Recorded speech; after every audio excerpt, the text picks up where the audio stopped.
SA3 автотіркегіші. SA3 автотіркегішінің қызметі вагондар мен вагондарды, вагондар мен локомотивтерді жалғауға арналған және келген соққыларды өзіне қабылдауға арналған. Автотіркегіштің негізгі 5 механизмі бар. Ол құлып, сақтандырғыш, құлып ұстағыш, көтергіш және де көтергіш валигі. Құлыптың құрылысы. Құлып ұру бетінен тұрады. Жұмыс бетінен, приливтан, шиптан тұрады. Шиптің қызметі сақтандырғышты ілуге арналған. Авалды ойық. Авалды ойықтың қызметі валик көтергішінің өтуіне арналған. Сигналды өсінді және де бағыттағыш тістен тұрады.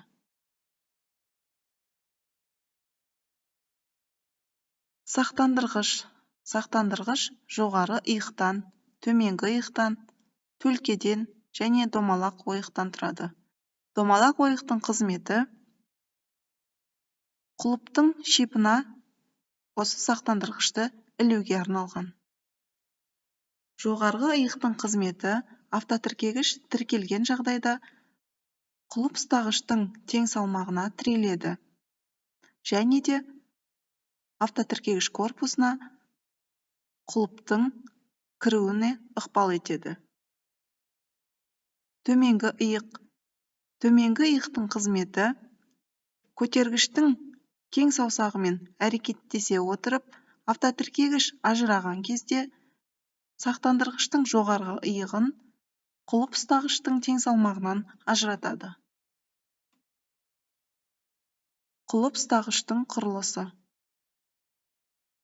Тең салмақтан тұрады, қабырғадан тұрады, авалды ойықтан тұрады. Авалды ойықтың қызметі автотіркегіштің корпусының ішіндегі шипке ілуге арналған және де лападан тұрады.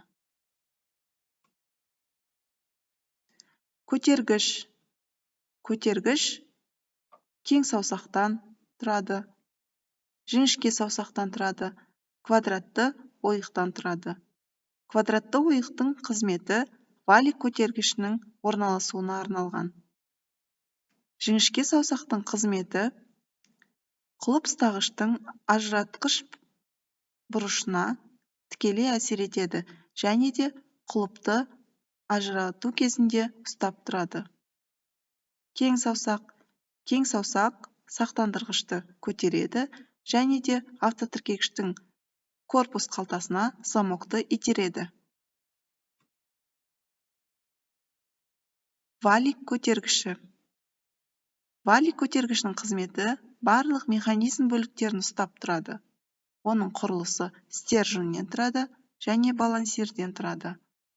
Балансирдің қызметі автотіркегіштер ажыраған кезде немесе басқа да жағдайларда валик көтергішін бастапқы қалпына келтіреді.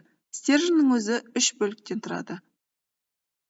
Жіңішке цилиндрлік бөлігі, квадраттық бөлігі және де жуан цилиндрлік бөлігі.